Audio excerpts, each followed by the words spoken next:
Summer holidays வந்தாச்சு, நம்ம GT Holidays வந்தாச்சு. GT Holidays, South India's #1 travel brand. மார்க்கெட்லயே கம்மி சேதாரத்துல இன்னும் 1% தள்ளுபடி கொடுப்போம். ஓகே, வைரநக கேரட்டுக்கு 5000 தள்ளுபடி கொடுப்போம். தள்ளுபடி திருவிழா. குறைந்த விலை, நிறைந்த தரம். தங்கள் தேவைகள் அனைத்தும் ஒரே இடத்தில். ஜெயச்சந்திரன்.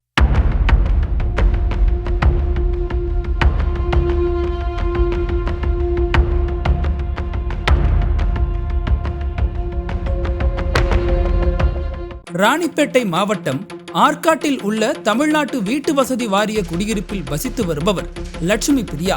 40 வயதான இவர் சென்னையில் உள்ள தனியார் கல்லூரியில் பேராசிரியையாக பணியாற்றி வருகிறார். தனது கணவருடன் ஏற்பட்ட கருத்து வேறுபாடு காரணமாக லட்சுமி பிரியா அவரை விட்டு பிரிந்து தனிமையில் வாழ்ந்து வருகிறார்.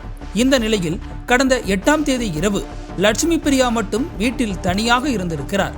அன்று இரவு 8 மணி அளவில் அவரது வீட்டுக்கு 6 பேர் கொண்ட மர்ம கும்பல் டிப்டாப்பாக வந்துள்ளது.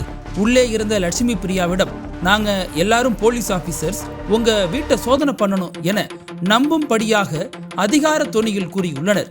இதனால் பதற்றமடைந்த லட்சுமி பிரியா சற்று யோசிப்பதற்குள் போலீஸ் அதிகாரி என சொன்னவர்கள் உடனடியாக தங்களுடைய போலி அடையாள அட்டையை காண்பித்துவிட்டு வீட்டுக்குள் திபுதிபுவென நுழைந்துள்ளனர்.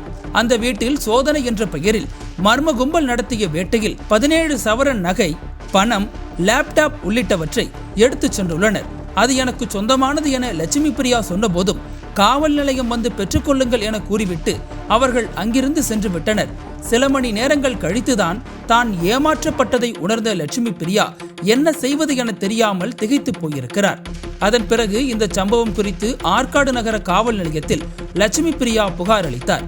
அதன் அடிப்படையில் போலீசார் வழக்கு பதிவு செய்து பேராசிரியை வீட்டில் கைவரிசை காட்டியது யார் என பல்வேறு கோணங்களில் விசாரித்து வருகின்றனர். இதன் நீட்சியாக போலீசார் செய்யாறு சாலை சந்திப்பில் ரோந்து பணியில் ஈடுபட்டிருந்த போது இருசக்கர வாகனத்தில் வந்த காட்பாடி தாரப்படவேடு பகுதியைச் சேர்ந்த ராஜசேகர் என்பவரை பிடித்து விசாரித்தனர். போலீசார் நடத்திய கிடுக்குப்பிடி விசாரணையில் ராஜசேகர் மற்றும் அவரது கூட்டாளிகளான காதர், ஜெகன், விக்னேஷ், கார்த்திகேயன் மற்றும் பிரகாஷ் உள்ளிட்டோர் சேர்ந்து கொண்டு பேராசிரியை வீட்டில் கொள்ளையடித்த சம்பவம் வெளிச்சத்திற்கு வந்தது.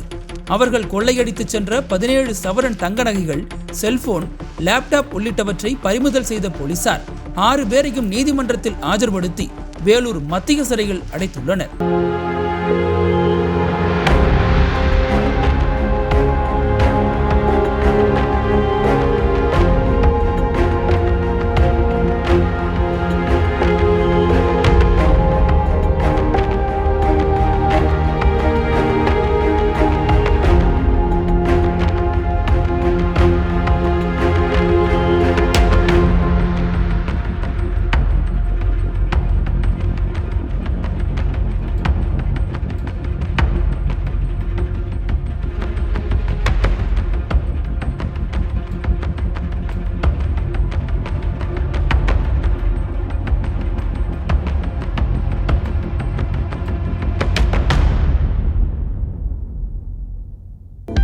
அனல் பறக்கும் செய்திகளை அப்டேட் செய்து கொள்ள நக்கீரன் களத்தை இப்பவே சப்ஸ்கிரைப் பண்ணுங்க.